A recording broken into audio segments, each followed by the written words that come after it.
पुन्हा तुमचं आमंत्रण करतो। आज स्तोत्रसंहिता 7 अध्यायामध्ये पहिलं वचन पहा, यावे माझ्या परमेश्वरा तुमचा आश्रय घेतो, म्हणजे देवावर भरोसा ठेवणे आणि जे माझ्या पाठीस लागले आहेत त्या सर्वापासून माझे रक्षण करा आणि मला सोडवा, नाही तर सिंहाप्रमाणे ते मला फाडून टाकतील।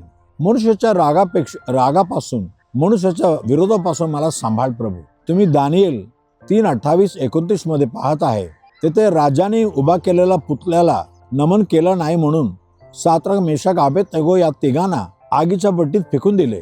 व तिथं प्रभू येशू स्वतः आला आणि त्याच्याबरोबर फिरू लागला। राजाला नवळ वाटला।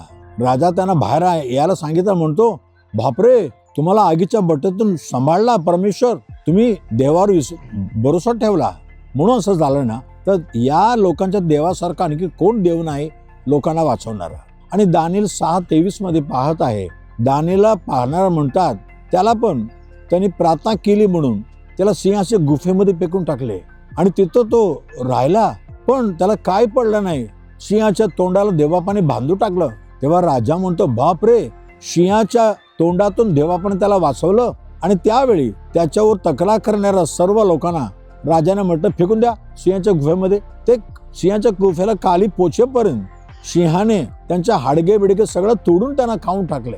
असं सिंहाच्या हातातून वाचवणारा परमेश्वरासारखा कोणी परमेश्वर नाही, राजा म्हणतो। हो माझ्या प्रिय बंधू बहिणींना, देवावर आश्रय ठेवा। देव तुम्हाला सर्व संकटापासून, आणि पेत्राचे पहिली पत्री 5:8 म्हणते, शैतान एक सिंहासारखा तुम्हाला फाडून काढण्यासाठी प्रयत्न करतो, चारी भोवती फिरत राहतो, पण देवावर आश्रय ठेवा। सर्व संकटातून, सर्व शत्रूच्या हातापासून, सिंहासारखा फाडून खाणाऱ्या हातातून तुम्हाला सोडवेल, वाचवेल। चला आपण प्रार्थना करूया। आमच्या पवित्र देवबापा धन्यवाद, आमचे आश्रय तुझ्यावर आहे। दानिएल, शाद्राक, मेशक यांचा आश्रय तुझ्यावर होता।